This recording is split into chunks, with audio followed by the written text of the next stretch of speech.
శ్రీమాత్రే నమః. కార్తీక మాసం అంటేనే శివకేశవులకు ఎంతో ప్రీతికరమైనటువంటి మాసం. మరి కార్తీక మాసంలో వచ్చేటటువంటి ఏకాదశిని ప్రబోధిని ఏకాదశి అని అంటాం.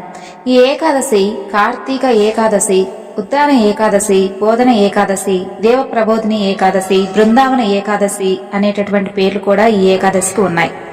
ఈ కార్తీక మాసంలో వచ్చేటటువంటి ఈ ప్రబోధిని ఏకాదశి చాలా పవిత్రమైంది, అలాగే శక్తివంతమైంది. ఎందుకంటే తొలి ఏకాదశి రోజున పాలకడలిలో యోగ నిద్రకు ఉపక్రమించినటువంటి శ్రీ మహావిష్ణువు ఈ యొక్క కార్తీక శుద్ధ ఏకాదశి రోజున యోగ నిద్ర నుండి మేల్కొంటారు.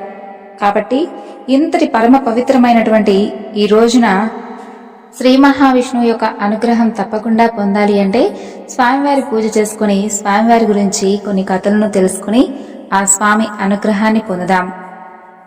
మరి ఈ రోజు తప్పకుండా వినవలసినటువంటి కథల్లో ఒక కథ గురించి తెలుసుకుందాం.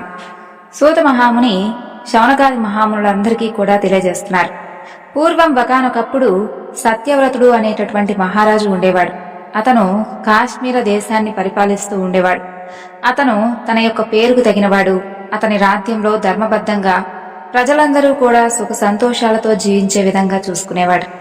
పరలోక సౌఖ్యం కోసం దేవతారాధనే ముఖ్యమని చెప్పి తెలుసుకుని ఆ సత్యవ్రతుడు కార్తీక మాసంలో శుద్ధ ఏకాదశి రోజున ఉపవాసం చేయడం ప్రారంభిస్తాడు. అయితే ఆ సమయంలో అతని మనసులో ఒక ఆలోచన పుడుతుంది. నా రాజ్యంలో ఉన్నటువంటి ప్రజలందరూ కూడా ఇహలోక సౌఖ్యాలను అనుభవిస్తున్నారు. అయితే వారికి కూడా పరలోక సౌఖ్యం పొందాలంటే నేనొక్కడే ఈ యొక్క ఏకాదశి వ్రతాన్ని ఆచరిస్తే సరిపోదు కదా, వారి చేత కూడా ఆచరింప చెయ్యాలని అనుకుంటాడు.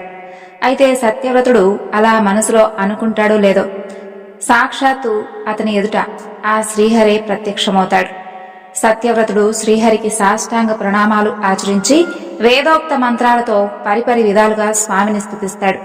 స్తుతించి ఇలా అంటాడు: ఓ విశ్వరూప, జగన్నాథ, కృష్ణ, నీ దర్శన భాగ్యం నాకు కలిగింది స్వామి. నా జన్మ ధన్యమైంది. నేను చేసినటువంటి వ్రతాలన్నీ కూడా ఫలించాయి. తమ ప్రజలకు కూడా మోక్షాన్ని లభించేటటువంటి ఉపాయం చెప్పమంటూ సత్యవ్రతుడు స్వామిని ప్రార్థిస్తాడు. అప్పుడు ఆ శ్రీహరి చిరుమందహాసం చేస్తూ, రాజా, నీలాంటి ధర్మాత్ములు చాలా అరుదుగా ఉంటారు. నీ రాజ్యంలో ఉన్నటువంటి ప్రజలందరి శ్రేయస్సు కోరుతున్నావంటే నిజంగా నువ్వు ఎంతటి ధర్మాత్ముడవో తెలుస్తుంది. ఓ మహారాజా, ఇహపర సౌఖ్యాలను పొందాలంటే ఏకాదశి వ్రతాన్ని ఆచరించాలి. ఇలా సంవత్సరంలో వచ్చేటటువంటి 24 ఏకాదశి తిథుల రోజు పూర్తిగా ఉపవాసం ఉండాలి. దశమి రోజు రాత్రి, ద్వాదశి రోజు రాత్రిపూట కూడా ఉపవాసం ఉండాలి. లక్ష్మీ సహితంగా నన్ను పూజించాలి. ఏకాదశి తిథి రాత్రి జాగరణ చెయ్యాలి. ద్వాదశి రోజు నిత్య కర్మలను అనుష్ఠించి తిరిగి నన్ను పూజించి బ్రాహ్మణులకు భోజనం పెట్టి ద్వాదశి గడియలు వెళ్లిపోకుండా బంధుమిత్రులతో నువ్వు భోజనం చెయ్యాలి. నీ ప్రజల చేత కూడా ఈ విధంగానే ఆచరింపచేయి. అప్పుడు నీ ప్రజలందరికీ కూడా ఇహపర సౌఖ్యాలు కలిగి చివరికి నా సాయుధ్యాన్ని పొందుతారని చెప్పి శ్రీహరి అంతర్ధానమవుతాడు. ఇక ఆ మరునాడు తన రాజ్యంలో ఉన్నటువంటి ప్రజలందరికీ కూడా ఈ విషయం గురించి తెలియజేసి వారి చేత కూడా ఈ యొక్క ఏకాదశి వ్రతాన్ని ఆచరింప చెయ్యాలని చెప్పి ఆ రాజుగారు చాటింపు వేయిస్తాడు. రాజుగారి ఆజ్ఞను పాటించి ఆ దేశంలో ఉన్నటువంటి ప్రజలందరూ కూడా బ్రాహ్మణోత్తములను పిలిపించి ఎంతో సంతోషంగా ఏకాదశి వ్రతాన్ని ఆచరించడం మొదలు పెడతారు. లక్ష్మీనారాయణుల యొక్క కృపా కటాక్ష వీక్షణం వలన ఆ దేశం మొత్తం సుభిక్షంగా ఉంటుంది. పాడి పంటలతో, సిరి సంపదలతో వైభవోపేతంగా ప్రజలందరూ కూడా సుఖంగా ఉంటారు. ఇక ఇదంతా చూస్తూ ఉన్నటువంటి దేవలోకంలో దేవేంద్రుల వారు ఈ విషయం గురించి ఆయనకి తెలుస్తుంది. తెలుసుకుని, అయ్యయ్యో, ఈ భూలోకంలో ఉన్నటువంటి ప్రజలందరూ కూడా ఈ యొక్క ఏకాదశి వ్రతాన్ని చక్కగా ఆచరిస్తున్నారు. మరి ఈ విధంగా ఏకాదశి వ్రతం చేయడం వలన వారందరూ కూడా ధర్మాత్ములై గొప్ప పుణ్యాన్ని సంపాదించుకొని స్వర్గాన్ని చేరుకుంటారు కదా. మరి వారు ఆ విధంగా స్వర్గాన్ని చేరుకుంటే ఒకవేళ నా ఇంద్ర పదవికి ఏమైనా పోటీ పడేటటువంటి అవకాశం కూడా ఉండవచ్చు కదా అని చెప్పి భావించి ఆ యొక్క కాశ్మీర దేశరాజు అయినటువంటి సత్యవ్రతుడి చేత మొట్టమొదటిగా ఈ వ్రతాన్ని కనుక ఆచరించకుండా చేస్తే తరువాత ఆ రాజ్యంలో ఉన్నటువంటి ప్రజలు కూడా ఈ వ్రతాన్ని ఆచరించరు కదా అని చెప్పి దేవేంద్రుడు ఒక ఉపాయాన్ని ఆలోచిస్తాడు. అలా ఆలోచించినటువంటి మరునాడే ఒక అప్సరస అయినటువంటి కన్యను పిలిపించి, ఆమె పేరు మాలిని, ఆమెను పిలిపిస్తాడు దేవేంద్రుడు. దేవేంద్రుడి ఎదుట మాలిని నిలిచి దేవేంద్రుడికి నమస్కరించగా, ఓ మాలిని, నీవు భూలోకానికి వెళ్లి ఆ యొక్క సత్యవ్రత మహారాజుని నీ అందచందాలతో మోహింపచేసి అతన్ని ఈ ఏకాదశి వ్రతాలను ఆచరించకుండా చెయ్యాలని చెప్పి ఆజ్ఞాపిస్తాడు దేవేంద్రుడు.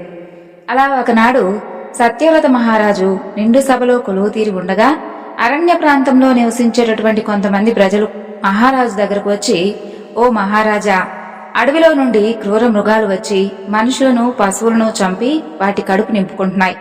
అక్కడ ప్రజలందరూ కూడా ప్రాణాలు అరచేతిలో పెట్టుకుని భయపడుతూ జీవిస్తున్నారు. ఆ యొక్క క్రూర మృగాల నుండి మాకు రక్షణ కల్పించండి అంటూ ప్రార్థిస్తారు. వారి మాటలు విన్నటువంటి సత్యవ్రతుడు చలించిపోతాడు. ఆ మరునాడే సత్యవ్రతుడు తన సైన్యంతోనూ తన యొక్క పరివారంతోనూ వేటకు బయలుదేరి వెళ్తాడు. ఆ క్రూర మృగాలను వేటాడి చంపేస్తాడు. ఇక రాత్రి సమయం అయినందువలన అక్కడే గుడారాలు వేసుకుని ఆ రాత్రి గడపడానికి నిశ్చయించుకుంటాడు.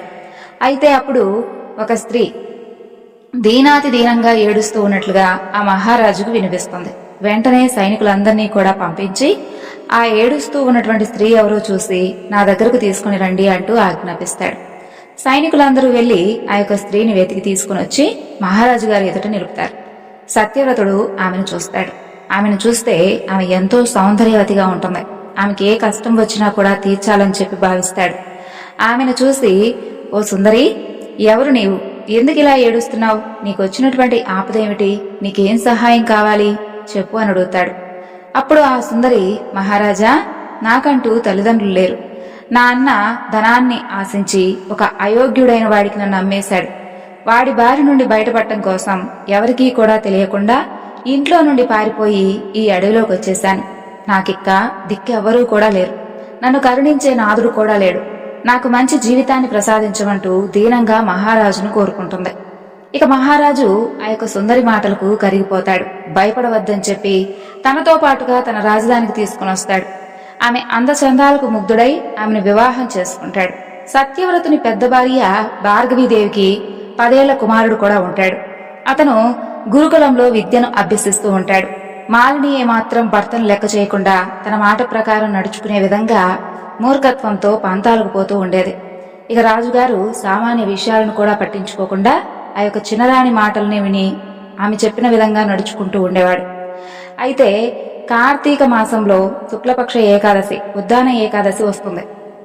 మహా పవిత్రమైనటువంటి పర్వదినం ఆ రోజు. ఇక ఆ రోజు రానే వస్తుందన్నమాట. ఏకాదశి వ్రతం చేయడానికై ఉపవాసం, జాగరణ, లక్ష్మీనారాయణుల యొక్క పూజలు చేయడానికై ప్రజలందరూ కూడా సిద్ధమవుతూ ఉంటారు. ఇక చిన్నరాణి అయినటువంటి మాలిని మాత్రం తన యొక్క జన్మదినోత్సవం అంటూ సత్యవ్రత మహారాజుకు కబురు పంపిస్తుంది.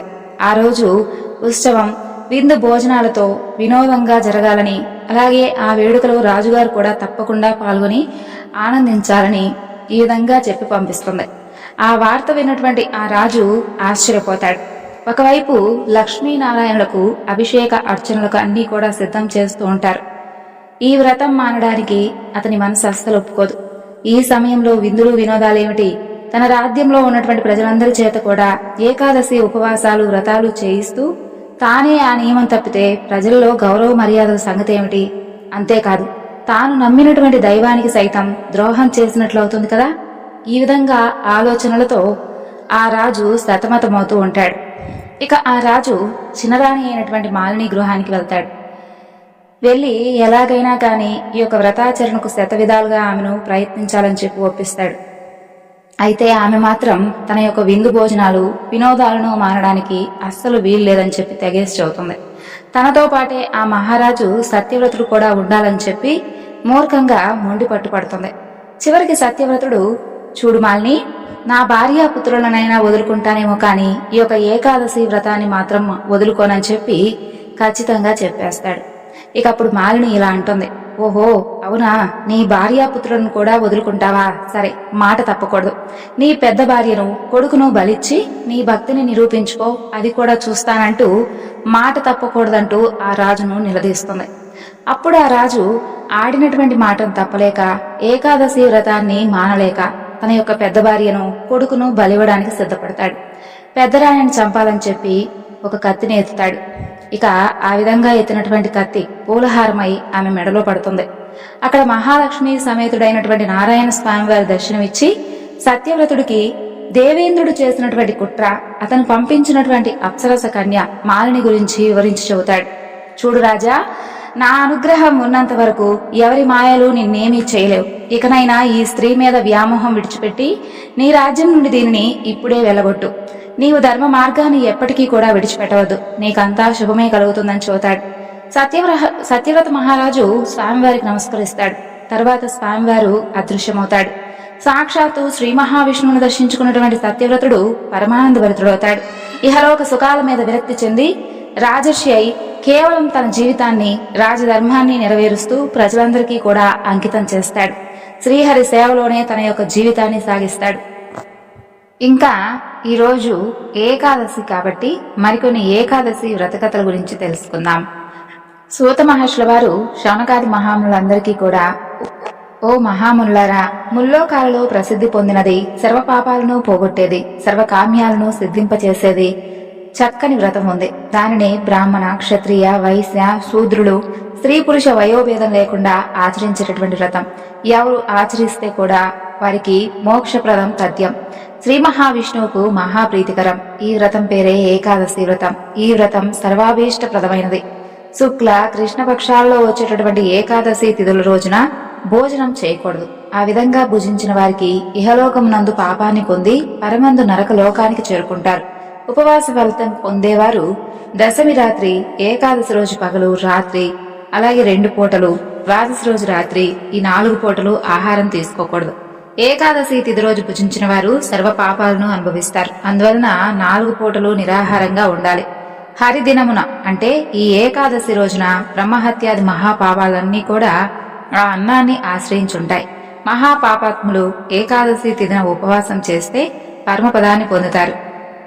ఓ పుండరీకాక్ష, నేను ఏకాదశి రోజు నిరాహారంగా ఉండి ద్వాదశి తిథిన భోజనం చేయగలను. ఓ శ్రీహరి, నాకు రక్షకుడిగా ఉండు. ఇలా నియమాలతో ఆ ఆదిదేవుణ్ణి పూజించి స్వామి ముందు నృత్య, గీత, వాద్య, పురాణాదులతో జాగరణ చెయ్యాలి. తర్వాత ద్వాదశి తిథి రోజు యథావిధిగా శ్రీహరిని క్షీరాభిషేకంతో అర్చించాలి. అలా చేసిన శ్రీ మహావిష్ణువు యొక్క రూపాన్ని పొందుతారు. ఇక అజ్ఞానం అనేటటువంటి చీకటిలో గుడ్డివాడినైనా ఈ వ్రతాచరణతో స్వామివారి అనుగ్రహంతో ప్రసన్నుడవుతాడు అంటూ సూత మహర్షుల వారు ఒక చక్కని కథ గురించి వివరిస్తారు. చూడండి, దీని గురించి ఒక ఇతిహాసం ఉంది, చెబుతాను వినండి అంటూ ఈ విధంగా ప్రారంభిస్తారు సూత మహర్షుల వారు. పూర్వకాలమున గాలవుడు అనేటటువంటి ఒక మహర్షి నర్మదా తీరమున నివసిస్తూ ఉండేవాడు. అతను పరమ శాంత స్వభావం కలవాడు, అలాగే గొప్ప తపోనిది. ఇక ఆ యొక్క నర్మదా నదీ తీరం అంతా కూడా నానావిధ వృక్షాలతో చక్కగా కూడి ఉంటుంది. సిద్ధులు, చారణులు, యక్షగంధర్వ విద్యాధరులు అక్కడ విహరిస్తూ సేవిస్తూ ఉండేవారు. కందమూలాలతో పాటు అనేక రకాలైన ఫలాలతో నిండి ఉండేది ఆ ప్రదేశం. మునుల చేత సేవింపబడుతున్నటువంటి ఆ ప్రదేశంలో గాలవ మహర్షి చాలా కాలం నివసించాడు. కొన్ని రోజులకు గాలవ మహర్షికి భద్రశీలుడు అనేటటువంటి ఒక పుత్రుడు జన్మిస్తాడు. అతను పూర్వజన్మ జ్ఞానం కలవాడు, జితేంద్రియుడు, కడు సుప్రసిద్ధుడు, అలాగే నారాయణ భక్తుడు. భద్రశీలుడు మహాబుద్ధిమంతుడు అవడం వలన బాల్యంలో మట్టి విష్ణు ప్రతిమను చేసుకుని స్వామిని పూజిస్తూ ఉండేవాడు. అది అతని బాల్య క్రీడల్లో ఒక భాగం. సర్వకాలాలలోనూ శ్రీ మహావిష్ణువును పూజించాలి అనేటటువంటి భావనతో అతని యొక్క తోటి మిత్రులందరికీ కూడా స్వామివారి గురించి, స్వామివారి పూజ గురించి చెబుతూ ఉండేవాడు.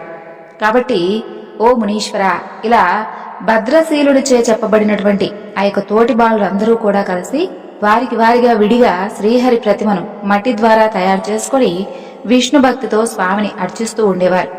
సర్వ ప్రాణకోటికి మూలాధారమైనటువంటి శ్రీ మహావిష్ణువును ప్రార్థిస్తూ ఈ లోకాలన్నిటికీ కూడా శుభాలు కలగాలని కోరుకుంటూ ఉండేవారు. అయితే వారు ఆటలాడుకునేటటువంటి సమయంలో ఒక ముహూర్తంలో కానీ అర్ధ ముహూర్తంలో అయినా కానీ ఏకాదశి అనేటటువంటి పేరును సంకల్పం చేసి శ్రీహరి వ్రతాన్ని చేసుకుంటూ ఉండేవారు. ఈ విధంగా సచరిత్ర ఉన్నటువంటి ఆ కుమారుని చూసి గాలవ మహర్షి ఎంతో ఆశ్చర్యం చెంది ఆ యొక్క పుత్రుని కౌగిలించుకుని ఇలా ప్రశ్నిస్తాడు. కుమారా భద్రశీల, నిజం చెప్పాలంటే నువ్వు ఖచ్చితంగా భద్రమైనటువంటి శీలం కలవాడివి. నీ చరిత్ర యోగులకు కూడా తెలుసుకునేందుకు కష్టసాధ్యం. మంగళప్రదమైనటువంటి హరిపూజను ఎప్పుడూ చేస్తూ సర్వప్రాణకోటి శ్రేయస్సును కోరుతూ ఏకాదశి వ్రతాన్ని ఆచరిస్తూ ఉంటాం. నిషిద్ధమైన వాటిని విడిచిపెట్టి, సుఖదుఖాలను విడిచిపెట్టి మమకార రహితులవై శాంత చిత్తంతో హరిధ్యానమును చేస్తూ ఉంటాం. బాలుడవైనటువంటి నీకు అసలు ఇటువంటి బుద్ధి ఎలా కలిగింది నాయనా? మహాత్ములను సేవించనిదే హరిభక్తి కలగదంటారు కదా. సామాన్యంగా లోకంలో ఉన్నటువంటి మానవులకు అవిద్య వలన కామ్య కార్యముల యందు ఆసక్తి కలుగుతుంది. నీకసలు ఎలా అలౌకిక బుద్ధి కలిగింది? మానవులకు సత్సంగం ఉంటే పూర్వజన్మ సుకృతం లేనిదే భగవద్భక్తి కలగదంటారు. అందుచేతనే నేను నిన్ను చూసి ఆశ్చర్యం చెందుతున్నాను. కాబట్టి నీపై ఉన్నటువంటి ప్రేమతో అడుగుతున్నాను నాయనా, నాకు వివరంగా తెలియజేయి అని అడుగుతాడు. అప్పుడు పూర్వజ్ఞానం కలవాడైనటువంటి భద్రశీలుడు ఆనందంతో తాను అనుభవించినటువంటి విషయాన్ని యథాతథంగా తండ్రికి ఈ విధంగా చెప్తున్నాడు. ఓ తండ్రి మహాముని, నేను పూర్వజన్మలో అనుభవించిన దాని గురించి చెప్తున్నాను, విను. నాకు పూర్వజ్ఞానం కలదు కాబట్టి యమధర్మరాజు నాకు చెప్పిన దాని గురించి చెబుతున్నాను, విను అని చెబుతాడు. మరలా ఆ మాటలు విన్నటువంటి కాలవ మహర్షి ఆశ్చర్యంతో ప్రేమతో మహాబుద్ధిమంతుడైనటువంటి భద్రశీలుడితో, ఓ మహానుభావా, నీవు అసలు పూర్వజన్మలో ఎవరివి? యముడు నీతో ఏమని చెప్పాడు? ఎందువలన చెప్పవలసి వచ్చింది అని అడుగుతాడు. అప్పుడు భద్రశీలుడు, ఓ తండ్రి, నేను పూర్వం చంద్రవంశపు రాజుని. నా పేరు ధర్మకీర్తి. ఇక నా గురువులు దత్తాత్రేయ మహర్షి. 9000 సంవత్సరాల పాటు రాతి పరిపాలన చేశాను. ఐశ్వర్య మదంతో పాషాండ జనుల యొక్క స్నేహంతో పాషాండ ఆచారాలను పాటించేవాడిని. మొదట చాలా పుణ్య కార్యాలను ఆచరించి గొప్ప పుణ్యాన్ని సంపాదించుకున్నాను. కానీ పాషాండులచే బాధింపబడుతున్నటువంటి నేను వేద మార్గాన్ని సైతం విడిచిపెట్టేశాను. యుక్తి కలిగినటువంటి మాటలను ఎంతో చక్కగా పలకగలిగినటువంటి నేను చాలా యజ్ఞాలను నాశనం చేశాను. అధర్మాన్ని అనుసరించడం వలన నా దేశంలో ఉన్నటువంటి ప్రజలు కూడా ఎప్పుడూ అధర్మాన్నే ఆచరిస్తూ ఉండేవారు. అలా వారి అధర్మం నుండి 6వ వంతు భాగం నాకు దక్కింది. ఈ విధంగా పాపాలను చేసినటువంటి నేను వ్యసనపరుడినై వేట యందు ఆసక్తి కలిగి ఒకనాడు అడవికి వెళ్ళాను. అలా నేను అడవికి వెళ్లడం వలన నాతో పాటు నా యొక్క సైన్యం కూడా వచ్చారు. ఆ అడవిలో చాలా మృగాలను వేటాడి చంపేశాను. ఆకలి దప్పికలు కలగడంతో అక్కడే ఉన్నటువంటి రేవా నది అనే నదీ తీరానికి చేరుకున్నాను. సూర్య తాపానికి గురై నేను ఆ యొక్క నదిలో స్నానం చేశాను. కానీ నా వెంట అప్పుడు నాతో పాటు వచ్చినటువంటి సైన్యం రాలేదు. సైన్యం లేక ఒంటరిగా ఆకలి దప్పికలచే బాధ పొందుతూ ఆ యొక్క నదీ తీర వాసులను కలిశాను. సాయంకాలం ఏకాదశి వ్రతాన్ని ఆచరిస్తున్నటువంటి వారందరినీ చూశాను. వారితో పాటు ఒంటరినైనటువంటి నేను వారితో కలిసి నిరాహారంగా ఉన్నాను. వారితోనే జాగరణ చేశాను. ఇక బడలిక చేత ఆకలి దప్పికల చేత పీడింపబడుతున్నటువంటి నేను జాగరం చివరి ప్రాతకాలంలో మరణించాను. అయితే అప్పుడు పెద్ద పెద్ద కోరలు కలిగినటువంటి భయంకరులైనటువంటి యమభటులు నన్ను బహు కష్టతరమైనటువంటి మార్గంలో యముడి సన్నిధికి చేర్చారు. అక్కడ యమధర్మరాజును చూశాను. అప్పుడు యమధర్మరాజు చిత్రగుప్తుని పిలిచి ఇతని చరిత్రను, దానికి అమలుపరచవలసినటువంటి శిక్షను వివరించమన్నాడు. అప్పుడు చిత్రగుప్తుడు ఈ విధంగా చెప్పాడు. ఓ ధర్మరాజా, ఇతను నిజంగా అసలు చెప్పాలంటే పాపాత్ముడు. ఎన్నో పాపాలను చేశాడు. అయినప్పటికీ ఏకాదశి తిథి రోజున నిరాహారంగా ఉంటే పాపాలన్నీ కూడా తొలగిపోతాయి కదా. అయితే ఇతను వేటకై బయలుదేరి అడవికి వెళ్ళాడు. ఏకాదశి తిథి రోజున రేవా నదిలో స్నానమాచరించి ఆ యొక్క నదీ తీరంలో నిరాహారంగా ఉండి జాగరణం కూడా చేశాడు. కాబట్టి ఇతనికి ఉన్నటువంటి పాపాలన్నీ కూడా నశించిపోయాయి. ఇది ఏకాదశి ప్రభావం స్వామి అని చెబుతాడు. ఆ మాటలన్నీ వినటువంటి యమధర్మరాజు వినయంతో నాతో ఈ విధంగా చెప్పాడు. అలాగే నాకు నమస్కరించాడు, నన్ను పూజించాడు. భటులను పిలిచి వారితో ఇలా పలికాడు. ఓ దూతలారా, నా మాటలను శ్రద్ధగా ఆలకించండి. మీకు హితాన్ని చెబుతున్నాను. ధర్మ మార్గంలో నడుచుకునేటటువంటి మానవులను నా దగ్గరకు అస్సలు తీసుకురాకండి. విష్ణు పూజ ఎవరైతే చేస్తారో, అలాగే విష్ణు భక్తులను, కృతజ్ఞులను, ఏకాదశి వ్రతాన్ని ఆచరించే వారిని, జితేంద్రియులను, నారాయణ భక్తులను, అలాగే నారాయణ, అచ్యుత, హరి నాకు రక్షకుడుగా ఉండు స్వామి అంటూ ఎప్పుడూ ఎవరైతే స్వామిని స్మరిస్తూ ఉంటారో అలాంటి వారిని, శాంతులను త్వరగా విడిచిపెట్టేయండి. నారాయణ, అచ్యుత, హరి, జనార్దన, కృష్ణ, విష్ణు, పద్మేశ, పద్మజపిత, శివశంకర అంటూ ఎప్పుడూ కూడా ఆ యొక్క నామాలను పలుకుతూ లోకహితాన్ని కోరేటటువంటి ప్రశాంతులను దూరం నుండే చూసి విడిచిపెట్టేయండి. ఎందుకంటే వారికి ఎలాంటి శిక్షలు ఉండవు. అన్ని కర్మలను నారాయణుడికే అర్పించే వారిని, హరిభక్తి కలిగిన వారిని, స్వధర్మ ఆచార మార్గాన్ని ఆచరించే వారిని, గురు సేవకులను, సత్పాత్ర దానం చేసేవారిని, దీన పాలకులను, హరినామ పరాయణులను విడిచిపెట్టేయండి. పాషాండులతో స్నేహం లేని వారిని, బ్రాహ్మణ భక్తి కలవారిని, సత్సంగమందు ఆసక్తి కలిగిన వారిని, అతిథి పూజ సల్పు వారిని, శివ విష్ణువులయందు సమభావంతో ఉండేవారిని, జనోపకారం చేస్తూ హరికథామృతాన్ని సేవిస్తూ ఉండేవారిని అసలు విడిచిపెట్టేయండి.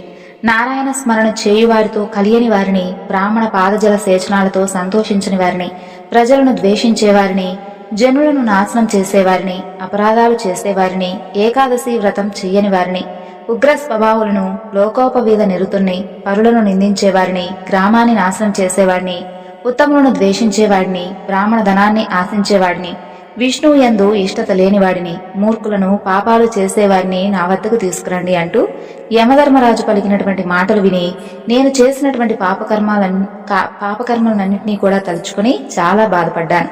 పాపాలను తలుచుకుని పశ్చాత్తాపం చెందడం వలన, సద్ధర్మాలను వినడం వలన అప్పుడే నాకున్నటువంటి పాపాలన్నీ కూడా పూర్తిగా నశించిపోయాయి.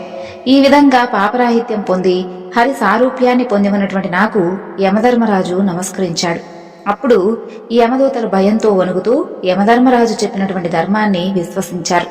ఆ తరువాత యమధర్మరాజు నన్ను సన్మానించి 100 దివ్య విమానాలతో శ్రీ మహావిష్ణువు యొక్క పరమపదానికి పంపించాడు. నేను చేసినటువంటి ఆ యొక్క ఏకాదశి ఉపవాసం, జాగరం వలన విష్ణులోకానికి చెందాను. తర్వాత అక్కడ కల్పకోటి సహస్రాలు, కల్పకోటి శతాలు విష్ణులోకమునందే ఉన్నాను. తర్వాత ఇంద్రలోకం వచ్చాను. అలా అక్కడ కూడా దేవతలందరి చేత పూజలు అందుకుంటూ కల్పకోటి సహస్రములు, కల్పకోటి శతములు అన్ని భోగాలతో అక్కడ సంతోషంగా నివసించాను. అలాగే ఆ తరువాత భూలోకానికి తిరిగి వచ్చాను. ఇక్కడ కూడా చూసారా, విష్ణు భక్తులైనటువంటి మీ వంశంలోనే పుట్టాను. పూర్వజన్మ జ్ఞానం చేత ఈ యొక్క విషయాలన్నీ కూడా తెలుసుకున్నాను. కాబట్టి నా యొక్క తోటి బాలుడితో కలిసి విష్ణు పూజా ప్రయత్నం ఇప్పటికీ చేస్తూనే ఉన్నాను తండ్రి. మొదట నేను ఆచరించింది ఏకాదశి వ్రతం అని చెప్పి నాకు కూడా తెలియదు. పూర్వజన్మ జ్ఞానం వలన ఇదిగో ఇప్పుడే తెలుసుకున్నాను. మరి నాకు తెలియకుండా చేసినటువంటి ఏకాదశి ఉపవాసం, జాగరణకే అంతటి ఫలితం కలిగినందువలన భక్తితో ఏకాదశి వ్రతాన్ని చేసేవారికి మరి కలిగేటటువంటి ఫలితాన్ని ఇంత అని ఏం చెప్పగలం చెప్పు. కాబట్టి ఓ తండ్రి, నేను పరమ పవిత్రమైనటువంటి ఏకాదశి వ్రతాన్ని ఆచరిస్తాను. పరమ పదాన్ని కోరి ప్రతినిత్యము కూడా విష్ణు పూజ చేస్తుంటాను. శ్రద్ధతో ఏకాదశి వ్రతాన్ని ఆచరించేవారు పరమానందదాయకమైనటువంటి విష్ణు సాన్నిధ్యాన్ని తప్పక పొందుతారు అంటూ భద్రశీలుని యొక్క మాటలను విని ఆ యొక్క గాలవ మహర్షి పరమానంద భరితుడవుతాడు. విష్ణు భక్తి పరాయణుడమైనటువంటి నీవు నా వంశంలో పుట్టావు కాబట్టి నా వంశం కూడా ధన్యమైంది, ఇక నా జన్మ కూడా ధన్యమైందని చెప్పి ఎంతో సంతోషించి ఆ యొక్క గాలవ మహర్షి తన పుత్రుడకు విధి విధానంగా హరిపూజా విధానం గురించి వివరించి చెబుతాడు. అంటూ సూత మహర్షుల వారు శౌనకాది మహామునులందరికీ కూడా మరొక కథ గురించి చెబుతాను వినండి అంటూ ఈ విధంగా చెప్పడం ప్రారంభిస్తాడు. మున్లారా, పూర్వం ఒకనొకప్పుడు ధర్ముడు అనే ఒక బ్రాహ్మణుడు ఉండేవాడు. అతను నిత్యము కూడా నిత్య కర్మానుష్ఠానం చేసి అగ్నిహోత్రాది కర్మలను ఆచరిస్తూ ఉండేవాడు. ఇక అతని భార్య పేరు సుశీల. ఆమె పరమ భక్తురాలు. వారికి సంతానం చాలా కాలం వరకు కలగలేదు. లక్ష్మీనారాయణుల యొక్క దయ వలన ఆమె గర్భం దాలుస్తుంది. నెలల నిండి ఒక కుమారుణ్ణి ప్రసవించి సుశీల కన్ను మూస్తుంది. ఇక అతను నిత్య కర్మానుష్ఠానానికి అగ్నిహోత్రాది కర్మలు చేసేందుకు అంతరాయం కలగకూడదు అనేటటువంటి భావంతో 2వ వివాహం చేసుకుంటాడు. ఏడాది తిరగక ముందే ఆ యొక్క ధర్ముడు అనేటటువంటి కర్మిష్టి కూడా వైకుంఠానికి చేరిపోతాడు. ఈ వితంతువైనటువంటి 2వ భార్య దుర్ముఖి సవతి కొడుకును చాలా గారాభంగా పెంచుకుంటూ ఉండేది. ఇక ఆ బాలుడు కొన్నాళ్లకు యుక్త వయస్కు రాగా వివాహం చేసుకుంటాడు. బ్రాహ్మణ బాలుడు పేరు హరిశర్మ, ఆయన భార్య పేరు క్షమ. ఇద్దరూ కూడా అన్యోన్యమైనటువంటి దాంపత్యాన్ని సాగిస్తూ ఉండేవారు. అయితే వివాహం జరిగినటువంటి కొత్తలోనే ఎలాంటి సుఖాలు పొందకుండానే దుర్ముఖి భర్త మరణించడంతో ఆ యొక్క సవతి కొడుకు హరిశర్మ, అతని భార్య క్షమ సుఖంగా ఉండడం చూసినటువంటి ఈ సవతి తల్లి ఏమాత్రం కూడా ఓర్చుకోలేకపోయేది. ఇక ఆమె ఆ దంపతుల సుఖానికి నిరంతరం కూడా అడ్డు తగులుతూ ఉండేది. సవతి అత్తగారి పోరు పడలేక ఆ క్షమ ఆత్మహత్య చేసుకోవాలని చెప్పి సిద్ధపడి ఒక రాత్రి వేళ నదీ తీరానికి చేరుకుంటుంది. అక్కడ ఆమెకు కొందరు దివ్య స్త్రీలు తమ భర్తలతో విహారానికి వచ్చిన వారు కనిపిస్తారు. ఆ దివ్య స్త్రీలు క్షమకున్నటువంటి పరిస్థితిని చూసి ఆమె దగ్గరకు వచ్చి ఆమెను ప్రశ్నిస్తారు. అప్పుడు క్షమ తనకున్నటువంటి కష్టాన్నంతా కూడా వారికి చెప్తుంది.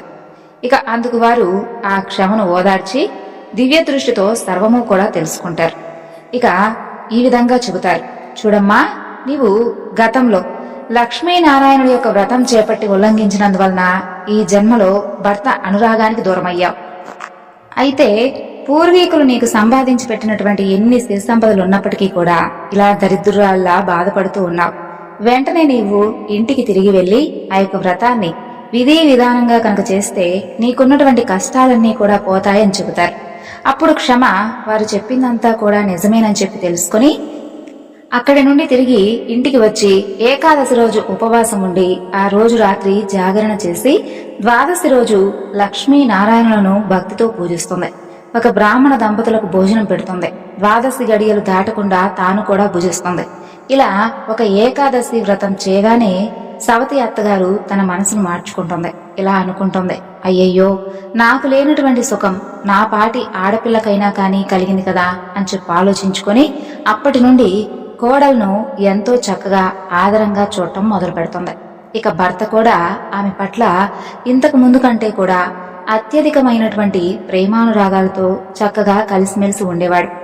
ఆ దివ్య స్త్రీ పురుషులు సాక్షాత్తు లక్ష్మీనారాయణుడే అని చెప్పి తెలుసుకొని ఈ క్షమ 24 ఏకాదశి తిథుల రోజు అంటే ఒక సంవత్సర కాలం పాటు లక్ష్మీనారాయణులను సేవిస్తూ ఏకాదశి తిథి రోజు ఉపవాసం జాగరణ చేస్తూ ద్వాదశి రోజు ఒక దంపతులకు భోజనం పెట్టి ద్వాదశి గడియలు వెళ్లిపోకుండా తాను కూడా భుజించేది.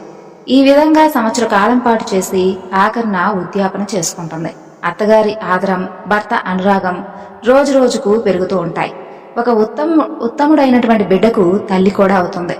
ఇక ఆ దంపతులు బిడ్డతో కూడి సిరి సంపదలతో చక్కగా సుఖంగా ఆనందంగా జీవించసాగారు. తెలుసుకున్నారు కదండి, ఏకాదశి వ్రతాన్ని ఆచరించిన వారికి కలిగినటువంటి సుఖాలు, సౌఖ్యాలు, వారు పొందినటువంటి అనుభవాలు ఈ కథల ద్వారా మీ అందరికీ కూడా తెలియజేయడం నా అదృష్టంగా భావిస్తున్నాను. మనందరిపై కూడా లక్ష్మీనారాయణుల యొక్క అనుగ్రహం ఎప్పుడు ఉండాలని మనస్ఫూర్తిగా ఆ స్వామిని వేడుకుంటూ ఈరోజు ఈ వివరణను ఇంతటితో ముగిస్తున్నాను. మరొక చక్కని వివరణతో మరలా కలుసుకుందాం. అంతవరకు నమస్కారం. సర్వం శ్రీ లలితార్పణమస్తు. స్వస్తి.